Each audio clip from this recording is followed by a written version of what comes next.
सत साहिब सतगुरुदेव की जय। बंदी छोड़ कबीर साहिब जी की जय। बंदी छोड़ गरीबदास जी महाराज जी की जय। स्वामी राम देवानंद जी गुरु महाराज जी की जय हो।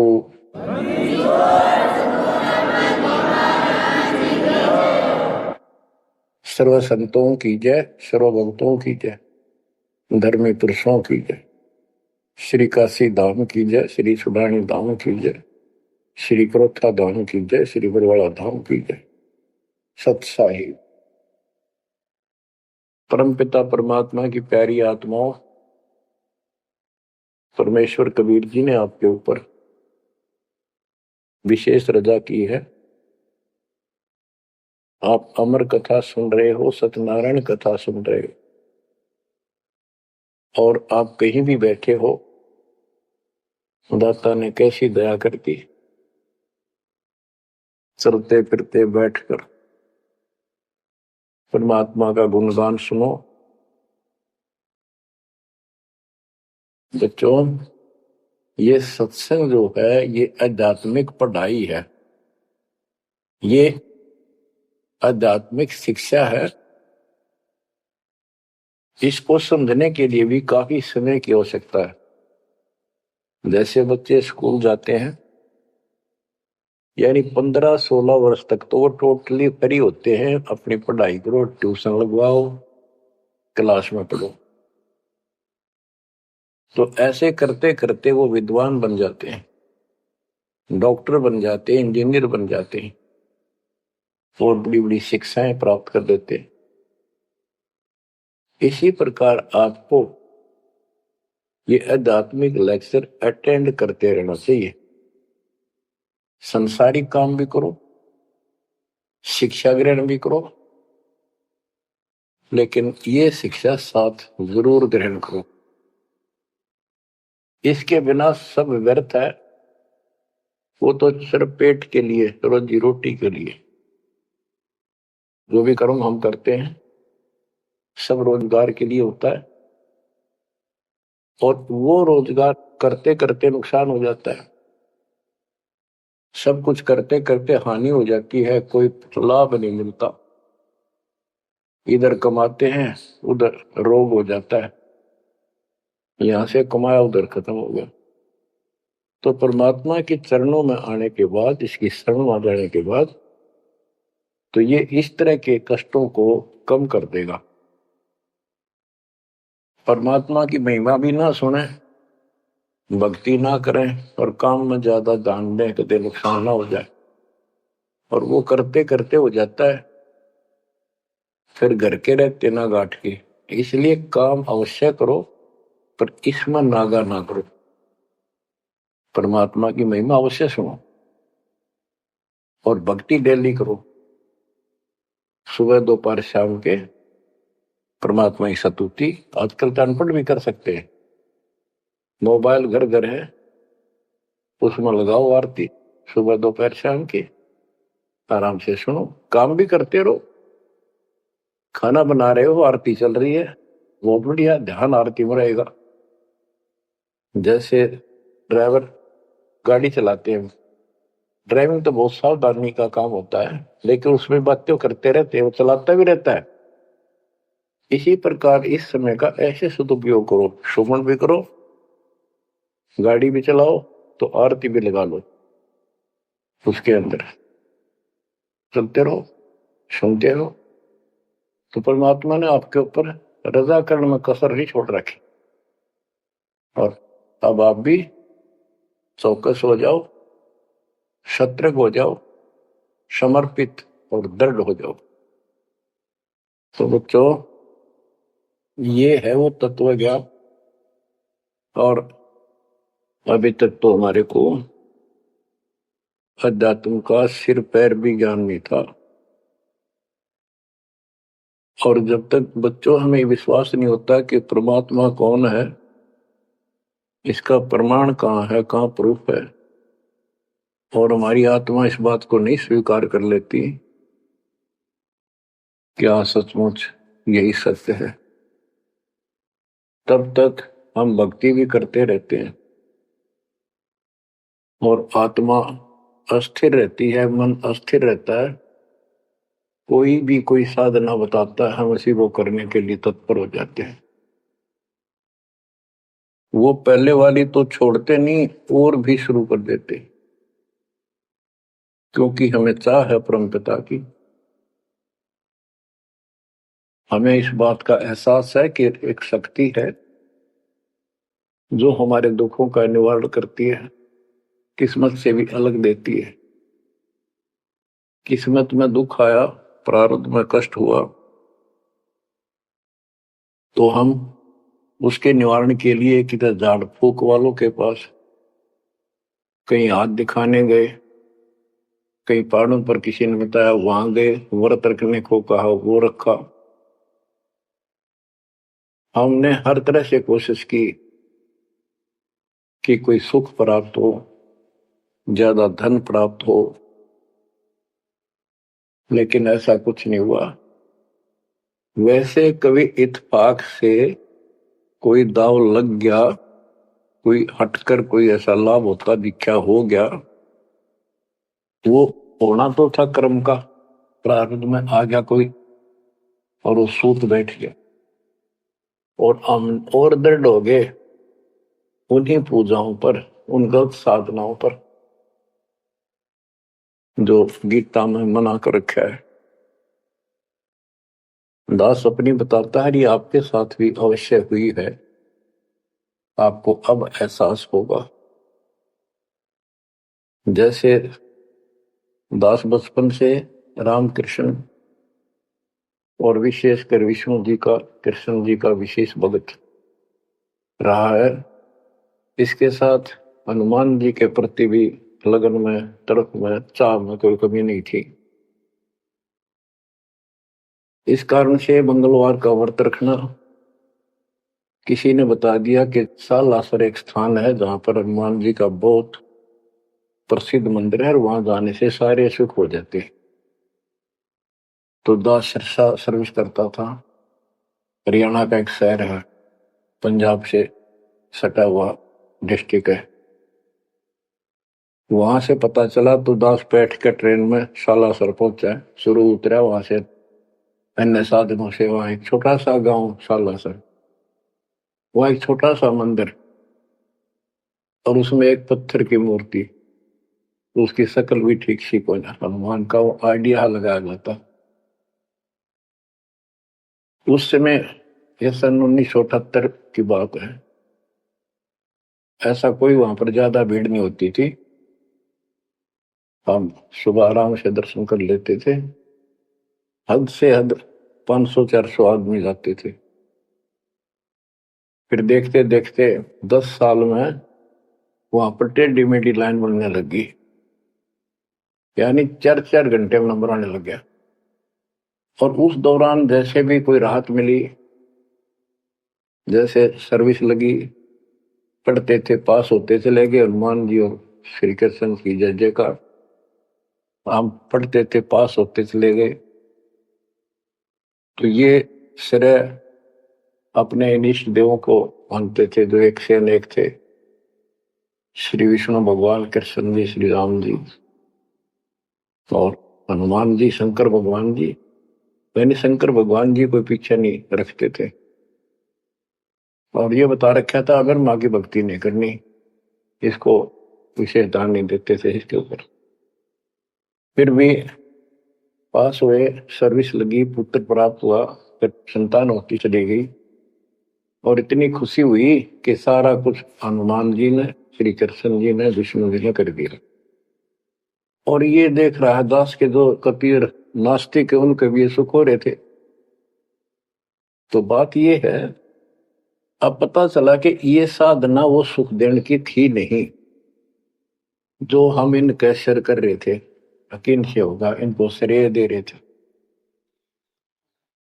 तो बच्चों, कबीर पीछे लग गया जाऊं था मैं लोक वेद के साथ, मार्ग में सतगुरु मिले, दीपक ले दिया हाथ। इस भक्ति के सफर में हम लोक वेद के आधार से इधर उधर भटक रहे थे, सही मार्ग मिला नहीं था और कभी भी मंजिल प्राप्त नहीं कर सकते थे। ठीक है, हमारी तड़प थी तो भगवान भी मिले। जैसे वेदों में प्रमाण है, ऋग्वेद मंडल नंबर 9 सूक्त चम्मन मंत्र 3 में कि परमात्मा सबसे ऊपर के लोक में बैठा है। फिर ऋग्वेद मंडल नंबर 9 सूक्त 82 1 2 3 में, ऋग्वेद मंडल नंबर 9 सूक्त 86 के 26 27 में, ऋग्वेद मंडल नंबर 9 सूक्त 96 के 16 से 20 तक, ऋग्वेद मंडल नंबर 9 सूक्त 94 का मंत्र 2, 95 का मंत्र नंबर 1। इन सब में मिलाकर एक निष्कर्ष निकलता है कि परमात्मा ऊपर से गति करके आते हैं और यह अच्छी आत्माओं को मिलते हैं। एक कविता काव्यनों यानी लोकोक्तियों, शब्दों, वाणियों, साखियों के माध्यम से अध्यात्म ज्ञान अपने मुख कमल से बोलकर सुनाते हैं और वो एक कवि की तरह आचरण करते हुए वर्जम घूमते फिरते और अपने मुख कमल से वाणी बोल करके भक्ति की प्रेरणा करते हैं और गुप्त भक्ति के, परमात्मा की साधना के गुप्त मंत्रों का आविष्कार करते हैं। जैसे गरीबदास जी ने बताया है, कबीर साहब बताते हैं, गरीब सोहम शब्द हम जग में लाए, सार शब्द हमने गुप्त छिपाए। यानी सोहम शब्द किसी भी ग्रंथ शास्त्र में, जिनको हम शास्त्र मानते रहे हैं 600 साल पहले उनमें नहीं है। और सोहम नाम का प्रचलन बहुत पहले से चल रहा है, पर इन किताबों में नहीं था। क्योंकि कबीर साहब कहते हैं, हम बैरागी ब्रह्म पद सन्यासी महादेव, सोहम मंत्र जय शिव जी को करे हमारी शेष। उनको ज्ञान समझा सबको, ज्ञान इतना गजब का है, एक बार आत्मा जरूर पकड़ लेती है और नाम की भी इच्छा करती है, तो उस समय जब परमात्मा अपना ज्ञान सुना रहे होते हैं, काल निकल जाता है उस आत्मा से और आत्मा ध्यान से सुनती है, सत्य मान लेती है। तो इन्होंने ब्रह्मा जी ने, विष्णु जी ने, शिव जी ने सबने नाम दे दिए। इनमें सॉफ्टवेयर लगा दिया परमात्मा ने। विष्णु जी में हरियम का, शिव जी में सोम का, ब्रह्मा में ओम का, और वही आज हमारे को लगा दिया। अब हम अपना काम इनसे डायरेक्ट ले रहे हैं। तो कहने का भाव ये है कि जिस समय परमात्मा अपना ज्ञान सुनाते हैं, काल भाग जाता है। परमात्मा के वहां से आते ही काल प्रवेश कर जाता है, उनकी बुद्धि को फेर देता है। इसी कारण से दोबारा इन्होंने परमात्मा की वाणी सुनी नहीं, विचार नहीं सुना और ये धोखा खा गई। हमने भी बहुत बार धोखा खा लिया, सैकड़ों बार हम ये कष्ट उठा चुके और ये धोखा खा चुके हैं। तो अपने भगवान को छोड़कर इन बकवादा में बड़े रहे। मानुष जन्म पाएकर खोवे, सतगुरु विमुखा युग युग रोए। बच्चों, गिरीश सतगुरु संगत छोड़कर लाख वर्ष जप कीन, इंद्रिय क्रम ना मोक्ष होए, अरे काल के आदि। जैसे आपको बार बार समझाया जाता है कि सतगुरु से विमुख होने के बाद हम आज से 600 वर्ष पहले परमात्मा से विमुख हुए थे। उसके बाद हम पता नहीं किन किन धर्मों में जन्मे, कभी भक्ति की कभी ना की। भक्ति करते थे और भक्ति ही नहीं थी, लेकिन मालिक फिर भी हमें उन प्रत्येक मानव शरीर में मिले हैं और सच्ची राह दिखाई है। हमने कुछ दिन की साधना अवश्य की है, फिर छोड़ दी, और जिसके कारण परमात्मा हमें चार्ज कर गए। उस चार्जिंग के कारण आज तक आपके हृदय में मालिक की चाह और भक्ति की तरफ बनी हुई थी और मनुष्य जीवन मिलते रहे। क्योंकि हम 600 साल पहले गुरुद्रोही नहीं हुए थे, सतगुरु विमुख हो गए थे। सतगुरु विमुखा युग युग रोए, मानुष जन्म पाकर खोए। एक उदाहरण देता हूं। एक राबी नाम की लड़की, जिसको राबिया भी कहा, मुसलमान धर्म में जन्मी, वह पिछले सतयुग से मालिक के उनके साथ लगे थे अपनी बेटी को अपनी आत्मा के। गरीबदास जी ने बताया है कि कबीर साहब बताते हैं, दो दिन मेरी शरण है, यानी एक बार किसी युग में चाहे वो 10 दिन भी नाम ले ले फिर छोड़ दिया वो, मालिक उसको अपने खाते में लिखता है। और फिर उसको धीरे धीरे धीरे धीरे देखो, अपने पिता को देखो हमारे लिए कितना कष्ट उठा रहे, उसको धीरे धीरे चार्ज करते रहते हैं, चार्ज करते रहते हैं, भक्ति की तरफ जन्म जन्मांतर बढ़ाते रहते हैं। उसी कर्म अनुसार उसी क्रिया में वो लड़की आत्मा शराबी बनी हुई थी, मुसलमान घर में जन्म था, 12-13 साल की बेटी थी, भेड़ बकरियां चरा रही थी। और वो सारी सृष्टि के रचनहार हमारे पिता अपनी बेटी के लिए उस जंगल में पहुंच गए, घास फूस पर बैठ के जाकर बेटी के पास मुसलमान धर्म जिंदा का रूप बनाया। हमारे अंदर एक धर्म कर्म की ये भी एक समस्या है कि हम अपने धर्म वालों को महत्व देते हैं, दूसरों से नफरत करते हैं। ये काल की चाल है। इसलिए दाता सौ सब क्षेत्र में करूं अपने धन के काज, हिरण्यकशिपु जो मार दो नरसिंह धर के साथ। इब्राहिम सुल्तान दम के बंदी बन के चले गए, एक नौकरानी बन के चले गए। क्या पड़ा था उनको? कोरड़े खाए, नौकर बने, अपने बच्चे को नरक से निकालने के लिए। तुम बालक को बुद्धि छोटी है, बच्चे की बुद्धि इतना काम नहीं करती, इस ज्ञान से आपकी बुद्धि विकसित होगी, आप कुछ दिनों में संकेत समझने लग जाओ। अब जैसे रब्बी को मालिक ने समझाया, तो बच्चों परमात्मा अपनी उस बेटी उस आत्मा के राबिया के पास जाकर बैठ के जंगल में गर्मी सर्दी घास फूस के ऊपर बैठ के और उसको समझाने लगे, बेटी भक्ति किया करो। तो बच्ची थी जैसे उस धर्म के अंदर जन्मी थी, उसमें जो साधना बताते थे उसको कहती थी हम करते हैं, ऐसे करते हैं, नमाज करते हैं, ईद बकरीद मनाते हैं। तो परमात्मा ने उनको काफी समझा, कई दिन लगातार जाते रहे, ये चले जाते फिर आ जाते। अंत में लड़की ने स्वीकार कर लिया, भगवान मुझे वो सच्चा राह बता दो जिससे मोक्ष मिले। परमात्मा ने उनको मंत्र दिए, ये मंत्र दे दिए पांचों, लेकिन ये नहीं बताया ये किस किस के हैं, क्योंकि इसके बताने की जरूरत भी नहीं है। या तो चाबी है किसी भी खजाने की है या कोई और सामान वाले की है, उस ताले के लाओ खुल जाएगा और उसमें वो सामान आपको मिल जाएगा। फिर भी याद होना आवश्यक है कि ये इसमें यू सामान है, इसमें यह सामान है। तो लड़की ने कुछ दिन मालिक की साधना की, 4 वर्ष। उसके बाद समाज के दबाव में शानी होगी, उसने यहां तक फैसला कर लिया कि ये तो संस्कार बढ़ते चले जाते हैं, शादी ही नहीं कराऊंगी, विवाह नहीं कराऊंगी। उसने निकाह करने से मना कर दिया।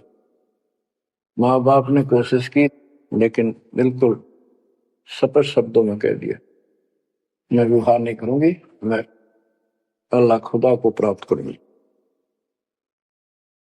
माँ बाप परेशान हो गए कि बच्ची है, इसने तो जिद लगा ली और इसका जीवन कैसे पार होगा, कैसे पास होगा, तो हो ही नहीं सकता। माँ बाप ने कहा बेटी या तो निकाह कर लेना, दोनों मरेंगे।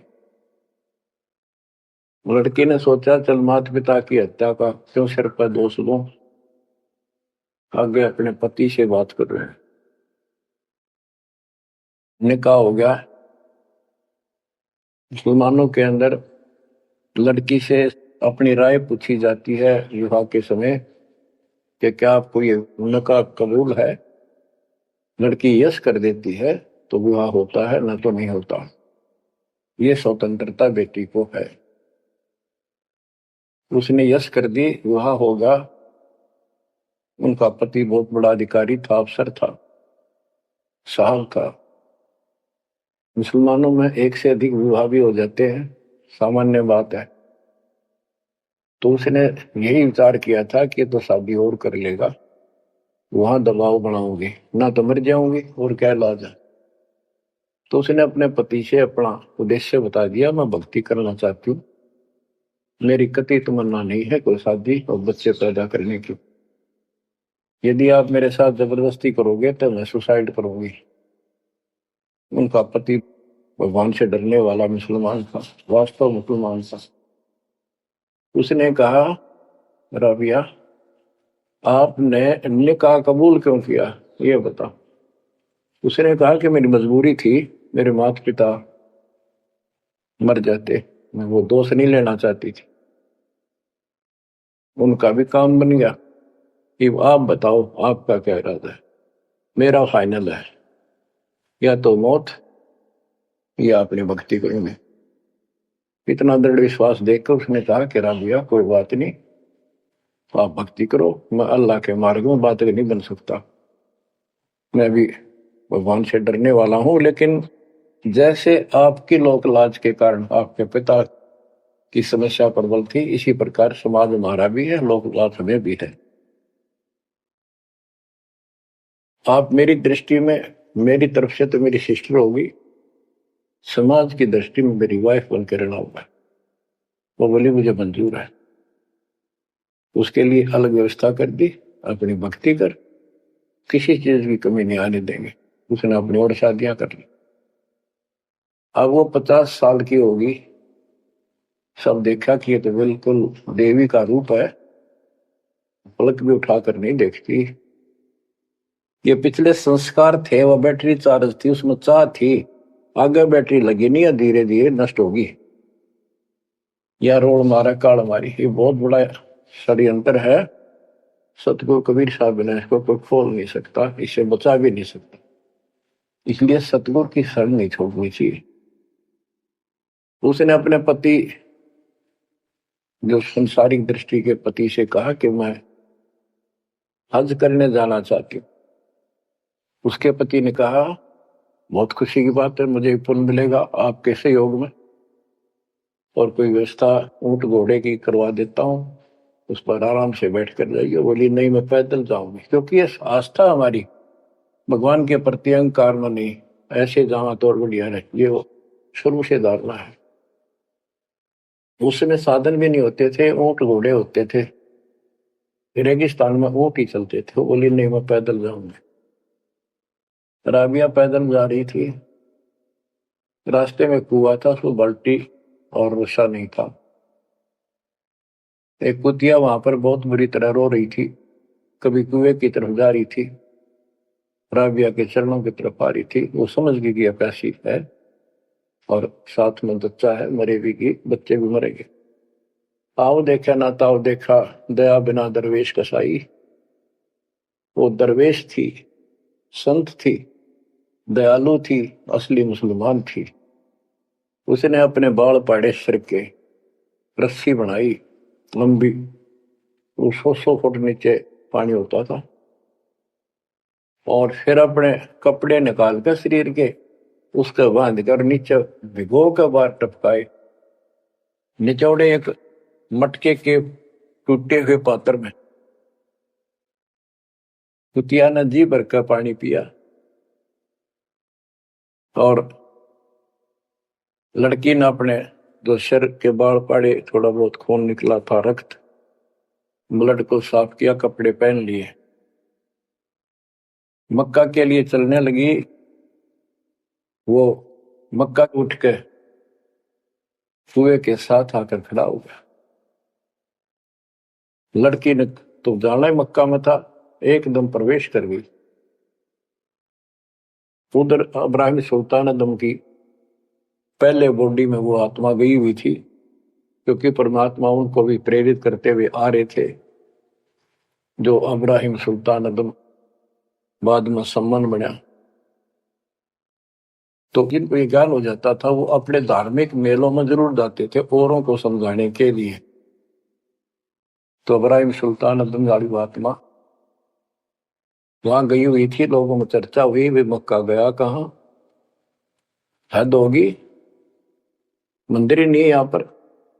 तब अब्राहिम सुल्तान अदम कहता है, गरीबदास जी बताते हैं, सुल्तान अदम मक्के गया, मक्का नहीं मकान, गया रांड के लेन को यूं कह अदम सुल्तान। लोग बोले रे क्या बोल रहा था, फिर इतने में वो मक्का वापस आ जाता है। और उसमें से राबिया निकली। राबिया देखी, लोग भाग कर प्रवेश किया, देखा तो एक राबिया ने एक लड़की, उसने अपना परिचय दिया। पूरे मुसलमान समाज में ये बात फैल गई, चर्चा का विषय बना कि भक्ति हो तो राबी जैसी, भक्ति हो तो राबी जैसी, जिसके लिए मक्का उड़कर चला गया जहाज के समान, एयरप्लेन के समान। तो वह हज के लिए गए हुए व्यक्ति अब्राहिम सुल्तान से बोले, अरे भले आदमी, तो एक देवी को क्या कह रहा था, गया रांड के लेने को, नो कह तुम सुल्तान एक नकमी आत्मा को यो मक्का लेने गया है। तेरा तो भाई दिमाग खराब हो गया, इसी देवी के बारे में ऐसे शब्द बोले, तुझे पाप लगेगा, दोजख में जाएगा। तब उसने उनको बताया, ये कभी आत्मा इसके लिए आए थे, इसको वहां मिले थे ऐसे ऐसे, और इसने वो सत भक्ति छोड़ दी, क्योंकि परमात्मा साधु रूप में कहीं प्रकट हो जाते हैं, ये उनका एक नियम है, अच्छी आत्माओं को मिलते रहते हैं। तो अब्राहिम सुल्तान वाली आत्मा को बताया था कि ऐसे एक राबी नाम की बेटी है, उसको भी मैंने ज्ञान दिया, पर नालायक ने वो भक्ति छोड़ दी, दुख पाओगे। तो उसने बताया कि इसको सत भक्ति मिली थी, डरे डोना ही है यार, उस पिछली साधना के कारण ये सब कुछ हो रहा है। परंतु उन लोगों के अबन में कहाँ समाने वाली थी ये बात, दो अक्षरों में। उस जीवन को पूरा करके वो लड़की, वो आत्मा अगले जन्म में बांसुरी नाम की लड़की बनी, जन्म हुआ, धार्मिक शब्द सुनाया करती थी, बड़ी परमल, क्योंकि प्रेरणा थी, उसमें भी अनमैरिड रही वो। और यहां तक विचार कर लिया कि ये सुना है मक्के में जो मरता है वो सीधा जन्नत में जाता है, स्वर्ग में। तो इससे बड़ी अवसर कहाँ मिलेगा, अगर दोस्ता होगी। मक्के में अपनी गर्दन काट दी और चढ़ा दी, सब जगह ये चर्चा होगी, भाई बांसुरी तो जन्नत में जाएगी, सिद्ध दरवाजे खुले हैं। अब बताओ, वो तो लोक वेद था, तत्व ज्ञान क्या कहते हैं। उसके बाद वो लड़की अगले जन्म में फिर लड़की रूप में जन्मी, युवा होकर वैश्या का जीवन दिया, सारा जीवन गंदे कर्म करो, एक भी अच्छी सोच नहीं, छोड़ दिए कर्म काल में। मानुष जन्म पाएकर खोए, सतगुर विमुखा युग युग रो। वो फिर मर गई उस गंदे जीवन को भोग के, पाप इकट्ठे करके ढेर ला गए। उस 3-4 साल की साधना से उसको मनुष्य शरीर मिलते रहे। उस दौरान परमात्मा ने कोशिश की, लेकिन वो रंग में रंग चुकी थी। बांसुरी वाले में खुद गायक बन गई, लोग प्रशंसक हो गए, बड़े बड़ी अल्लाह का ज्ञान सुनाती है, और वैसा बनने के बाद उसी कर्म वैसे फूट लिए, अच्छे बात समझ में नहीं आई। वो फिर मृत्यु को प्राप्त हुई, वैसा का जीवन, गणका का जीवन भोग कर फिर वो शेख तकी नाम के एक धार्मिक मुसलमान पीर के घर जन्म लिया बेटी के रूप। 11 वर्ष की 12 वर्ष की आयु पूरी करके वो मर गई, समय संस्कार पूरा हुआ। परमात्मा कहते हैं, सोचल छिदर मैं करूं अपने जन के काज, उस आत्मा को फिर अपने चरणों में लेना था, अपनी प्यारी आत्मा। जो जन मेरी शरण है ताका हूं मैं दास, केल के लाग्या करूं जब लग धरती आकाश। तो कारण बनाया, शेख तकी के मन में ये धारणा पैदा की कि राजा सिकंदर लोदी से, जो उसका धार्मिक पीर था शेख तकी, उसने कहा कि आप कहते हो, इसने कबीर ने रामानंद जी को जीवित कर दिया, गर्दन काट दी थी आपने, और आपका जलन का रोग ठीक कर दिया। कमाल जिंदा कर दिया। वो तो वैसे उसमें सदमे में था, वो ऐसे वैसे हो जाता, इत्तेफाक उसको जीवित होना था, इसका कबीर का नाम बन गया। जब जानू मैं इसको, मेरी बेटी को जिंदा कर दे जो कब्र में दबी हुई है, 15-20 दिन हो गए।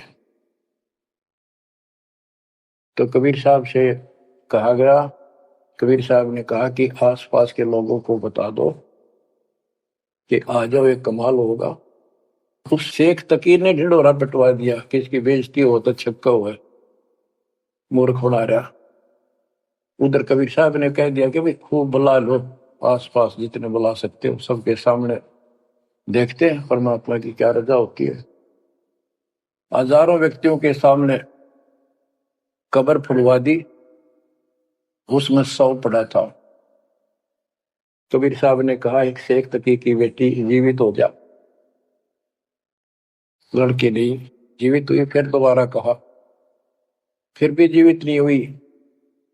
शेख तकी नाचन लग गया, खुल गई पोल डोंगी की, देखो ये बकवास करता था, सुन लो भाई, है डोंगी पाखंडी झूठा।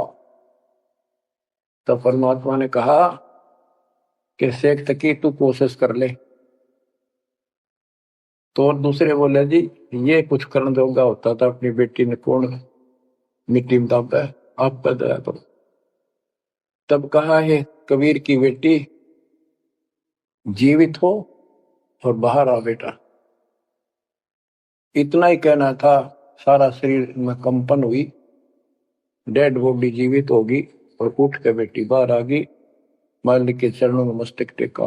1.5 घंटा तक अपनी पिछली गलतियां और कबीर भगवान की समर्थता सबके सामने बताई, और कहा कि ऐसे ऐसे मुझे भगवान मिले थे अल्लाह, ये खुद अल्लाह अकबर है, पूरी सृष्टि के रचने वाले, सबके दुख दूर करने वाले।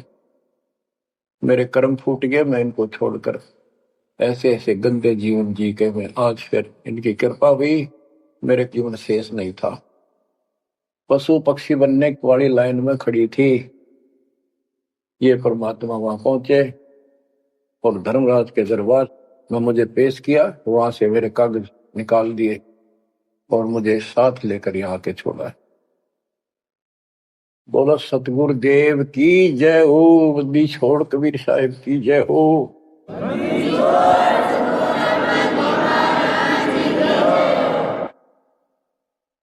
तो कबीर साहब ने कहा बेटी जा अपने पिता के साथ, शेख तकी के साथ। वह बेटी बोली मुझे अपना पिता मिल गया, अपना मालिक मिल गया, इस कर मेरा संस्कार इतना ही था। आप मेरे पिता हो, सारी सृष्टि के मालिक हो, मैं तो आपके साथ रहूं। अपने गुरु के मैं संग संग होली, अपने गुरु के मैं संग संग होली, सखेरे मोहे नेकन आई लाज, आज मोहे गुरु दर से दिखाए। बच्चों यह बात तो बनेगी ऐसे ही, एक देसी कहावत है, पानी तो झील में नीचे के स्थान पर आके ही टिकेगा। वैसे पलट में कितना ऊंचा चढ़ जाए लेकिन टिकेगा वहीं आके। मन का तूफान बकवादों का, कहीं धक्के खा लो, आके बात बनेगी सतगुरु शरण। गरीबदास जी कहते गरीब सतगुरु संगत छोड़कर लाख वर्ष जब की, इंद्रिय कर्म ना मोक्ष हो, रहे काल के आखी। सतगुरु पूर्ण संत की संगत छोड़कर चाहे लाख वर्ष तक ये जप करते रहियो, चाहे ये जाप करते रहना, इसका कोई यूज नहीं होगा, क्योंकि कनेक्शन कट चुका होगा, मर्यादा भंग होगी। गुरु बिन माला फेरते, गुरु बिन देते दान, गुरु बिन दोनों निष्फल है, वो व्यर्थ जाएंगे। तो बच्चों परमात्मा हमारे लिए भटक रहे हैं, इन पिछली गलतियों से सबक लो, इनको फिर से ना दोहराना। जैसे आपको बताया है कि कबीर भगवान है, ये सारी सृष्टि के रचने वाले हैं, ये हमारे पिता, हमारे जनक है, हमारे कष्टों को दूर करने वाले, संकट मोचन यही है। लेकिन हम इनको छोड़कर अन्य उपासना करते रहे हैं। जैसे गीता अध्याय 16 श्लोक 23 और 24 में स्पष्ट कर दिया है कि शास्त्र विधि को त्याग कर जो अपनी मर्जी से, इच्छा से मनमाना आचरण करते, मनमानी साधनाएं करते हैं जो शास्त्रों में प्रमाणित नहीं है, उनको न तो कोई सुख हो, न कोई सिद्धि प्राप्त हो, कार्य सिद्ध हो जिससे, और न उनकी गति यानी मोक्ष हो। तो भक्ति करते इसी के लिए है। ये तीनों नहीं हुए तो उस भक्ति का फायदा क्या, जड़े ढोने वाली बात। तो बच्चों, आपको बताया सभी वेदों और ग्रंथों से सिद्ध कर दिया कि कबीर भगवान है।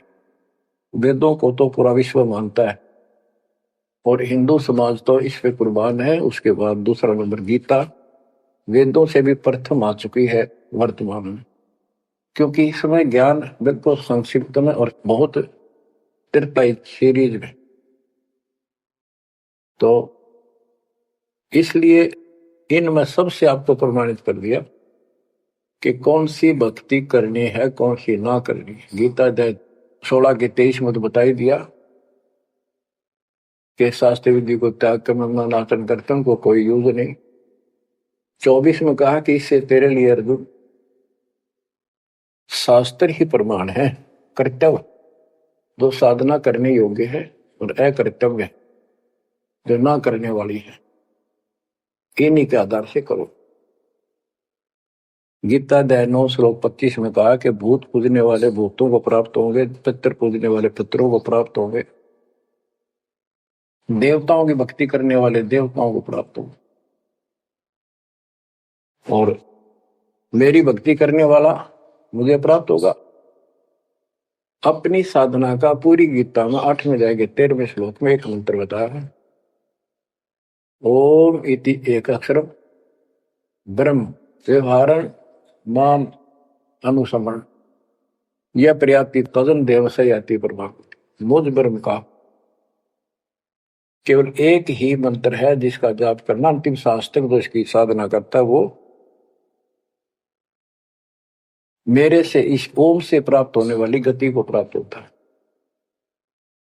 वो गति कौन सी है, इसके लिए आपको, क्योंकि ये एक लेक्चर है, पीरियड है जो दास आपको दे रहा है, और इसमें टीचर पहले दिन से लेकर 1 साल तक यह पढ़ावे, तब जाकर के बच्चों के दिल में स्वभावत है। 100 बार पढ़ा ले तो भी पढ़नी पड़ती है, तभी उसके ऊपर विश्वास उतर जाता है, वो हृदय में जम जाती है।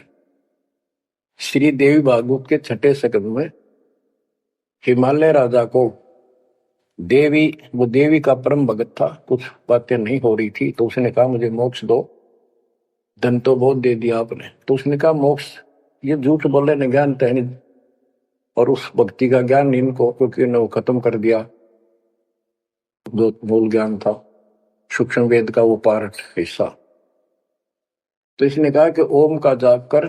राजा हिमालय से श्री देवी ने कहा, दुर्गा ने, ओम का जाप कर और सब बात छोड़ दे, वो ब्रह्म दिव्य आकाश रूपी ब्रह्म लोक में रहता, उस ब्रह्म को प्राप्त हो जाओगे, तुम्हारा कल्याण हो। गीता अध्याय 8 श्लोक 16 में बताया है कि ब्रह्मलोक में गए वे भी सब पुनरावृत्ति में है। गीता चारों वेदों का सारांश है, ये वेद है। जितना इसमें वेदों वाला ज्ञान है वो सत्य है, कुछ काल ने अपना मिलावटी किया है, वो अलग दिखाई देता है। वो केवल युद्ध कराने के लिए अटकलबाजी इसने की है और बीच में अपना तड़का भी लगाया है। वो साफ निर्णय हो गया, क्योंकि सूक्ष्म वेद सब कुछ है, उससे सभी छट गया अलग अलग से, ये गलत है ये ठीक है। तो ब्रह्मलोक में गए हुए भी पुनरावृत्ति में पुनर्जन्म होता है, गीता अध्याय 4 श्लोक 5 में इसने स्पष्ट कर दिया, तुम तेरे मेरे बहुत जन्म हो चुके हैं, तू नहीं जानता नहीं है। गीता अध्याय 2 श्लोक 12 में यही 10 के 2 में बताया कि मेरी उत्पत्ति तो हुई है, लेकिन ये ऋषि देवता नहीं जानते, क्योंकि ये मेरे से उत्पन्न हुए। फिर उस ज्ञान को जैसे जहां से शुरुआत हुई थी कि परमात्मा सतलोक से सबसे ऊपर के लोक में रहता, वहां से चलकर गति करके आता है, अपना सच्चा अध्यात्म ज्ञान खुद बोलकर बताता है। गीता अध्याय 4 श्लोक 32 में, ये कोड वर्डों में है गीता ज्यादातर, उसमें बताया कि जो ज्ञान ब्रह्मणे मुखे सचिदानंद घन ब्रह्म ने अपने मुख कमल से बोली वाणी में बोला है, उस वाणी में विस्तार के साथ लिखा है, उससे ये पूर्ण मोक्ष होगा, फिर कभी जन्म मरण नहीं होता। उसके बारे में चौथे अध्याय के 34वें श्लोक में कहा है कि उस ज्ञान को तत्वदर्शी संतों के पास जाकर समझ, उनको दंडवत प्रणाम करने से, कपट छोड़कर उनकी सेवा करने से वो तत्वदर्शी संत जो तत्व ज्ञान का उपदेश करेंगे। गीता अध्याय 15 श्लोक 1 में स्पष्ट कर दिया है, जो इस उल्टे लटके हुए संसार रूपी वृक्ष के सभी विभाग का नारा नारा ज्ञान बता देता, सभी विभागों का पार्षद सवेदवित वो वेद के तात्पर्य को जानने वाला है। गीता अध्याय 15 श्लोक 4 में कहा है कि उस तत्व ज्ञान के प्राप्त होने के पश्चात उस तत्व ज्ञान रूपी शस्त्र से इस ज्ञान को काट कर, यानी तत्व ज्ञान को ठीक से समझकर उसके पश्चात परमेश्वर के उस परम पद की खोज करनी चाहिए, जहां जाने के बाद साधक फिर लौटकर संसार में कभी नहीं आते, और उसी की भक्ति करो जिसने सारे संसार रूपी वृक्ष को बनाया है, सृष्टि रची है। बच्चों, ये है वो तत्व ज्ञान, ये है वो मूल ज्ञान, सार ज्ञान निष्कर्ष निकाल के रख दिया गया है। अब गीता बोलने वाले ने कहा है कि उस तत्व ज्ञान के अंदर सब कुछ निष्कर्ष है, उसको समझो। यही कुरान शरीफ के अंदर, कुरान मजीद के अंदर सूरत फुरकानी 25 आयत 52 से 59 में यही स्पष्ट किया है, वो कबीर नाम का परमात्मा है जिसने सारी सृष्टि रची, जिसने सब आपको संतान माता पिता का रूप दिया, सबके कर्मों को वो काटने वाला है, सबके कर्मों को ठीक से जानता है। 6 दिन में सृष्टि रच के जो 7वें दिन तख्त पर जा विराजा, उसकी खबर किसी बाखबर से पूछो। गरीबदास जी कहते वेद कतेब एक है भाई, और वेद कतेब का ज्ञान है दूर, वो संतों का मार्ग दूर। ये अधूरा ज्ञान है, जब इसमें स्पष्ट है ही नहीं, जब ये कह दिया कोई और बताओगा तो वो और अब आपके सामने है, आपको प्राप्त हो चुका है। अब भी बच्चों नहीं समझोगे तो कौन सी विधि अपनाएं जो आपकी आंखें खोले। कबीर द्वार धनी के पड़ा रहे, धक्के धनी के खावे, 100 काल झकझोरी कर द्वार छोड़ नहीं जावे। अब आपने इतना करना है, इस ज्ञान को समझकर मालिक से दूर ना होना, सतगुरु विमुखा मत हो जाना। इसमें आपको अच्छा लगे चाहे कोई कष्ट लगे, वो कष्ट भी गॉड गिफ्ट होगी। हो सकता पता नहीं कौन सा पाठ सा कष्ट आपका हल्के में टल रहा हो, पर जल्दी ना करया करो, और तो धरती पर कहीं जा रही हो तुम्हें कभी राहत नहीं मिलेगी। तो बच्चों, मानत ना मन मोरा साधो, मानत ना मन मोरा रे, बार बार मैं ये समझाऊं जग में जीवन थोड़ा रे, बार बार मैं ये समझाऊं जग में जीवन थोड़ा। दुविधा दुर्मति चतुराई में जन्म गया नर तोरा रे, अब भी आने में लो सत्संग में करो गुरु ज्ञान पर गौरा रे। अब भी आने मिलो सत्संग में, करो गुरु ज्ञान पर गौरा रे। शरण पड़े को गुरु संभाले, जाने का बालक भोला रे। कह कबीर तुम चरण चित राखो, जो सोई में डोरा रे।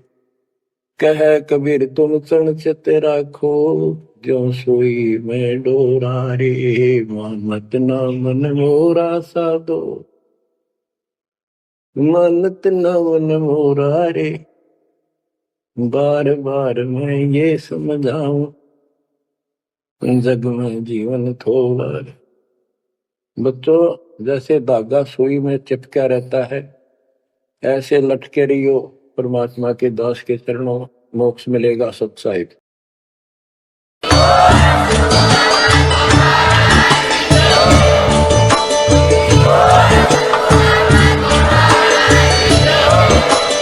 आप सुन रहे थे जगत गुरु तत्वदर्शी संत रामपाल जी महाराज जी के मंगल प्रवचन। अधिक जानकारी के लिए विजिट कीजिए हमारी वेबसाइट www.jagatgururampalji.org। संत रामपाल जी महाराज जी के शुभ आशीर्वाद से पूरे विश्व भर में 500 से भी ज्यादा नाम दीक्षा केंद्र हैं, जिन पर संत रामपाल जी महाराज जी द्वारा ऑनलाइन निःशुल्क नाम दीक्षा दी जा रही है। अपने नजदीकी नाम दीक्षा केंद्र का पता करने के लिए संपर्क करें 8222880541।